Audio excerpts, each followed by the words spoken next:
কিন্তু কর্মীদের বাড়িতেই একদম আহাল। সকাল থেকে মানুষের কেমন সাড়া পাচ্ছেন বিধানসভায়?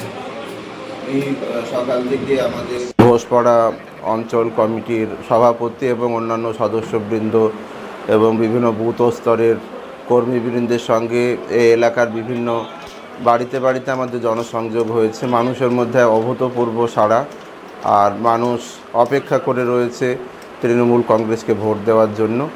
এই ধরনের আন্তরিক পরিবেশ এবং দলের প্রতি মানুষের ভালোবাসা দেখে আমি সত্যিই আনন্দিত, এবং আমাদের নেতাকর্মীদের তাদের যে পরিশ্রম এবং সাধারণ ভোটারদের মধ্যে যে উৎসাহ, সমস্ত কিছুই আগামী দিনে আমাদের দলকে আরও সুসংবদ্ধ করবে এবং ঘোষপাড়া অঞ্চল উল্লেখযোগ্য ফলাফল করবে এই জলঙ্গি বিধানসভা কেন্দ্রের মধ্যে।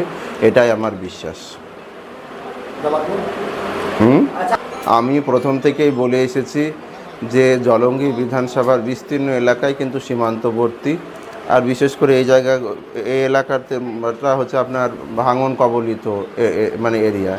মানুষজনের মধ্যে অনেক সরকারের সুফল তারা পেয়েছেন, তবুও আরও অনেক কিছু করার প্রয়োজন রয়েছে। বারংবার বলেছি যে এখানকার রাস্তাঘাট, তারপরে নদী ভাঙন রোধের জন্য আমরা উপযুক্ত কর্তৃপক্ষের কাছে দরবার করব।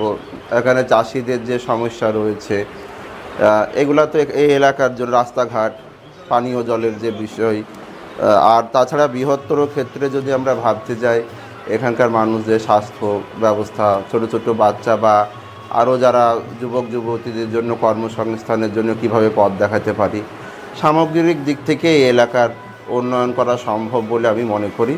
এবং আমাদের দল অবশ্যই নির্বাচিত হবে, তবুও নির্বাচিত হলেই আমরা এই কাজগুলো এখানে হাতে নেব। আমি কিছুক্ষণ আগে একটা বাড়িতে গিয়েছিলাম, সেই বাড়ির একজন ভদ্রমহিলা উনি অনুরোধ করেছেন যে এখানে একটা রাস্তার প্রয়োজন আছে, যেখানে যেখানে এখন অনেক কিছু করার দরকার আছে সেগুলো আমরা করব সমস্ত কিছু।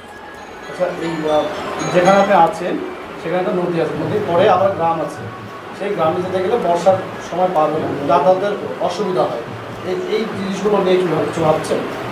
অবশ্যই ভাবনা রয়েছে। আমি এলাকাগুলো পরিদর্শনও করব। আমি তো এখানে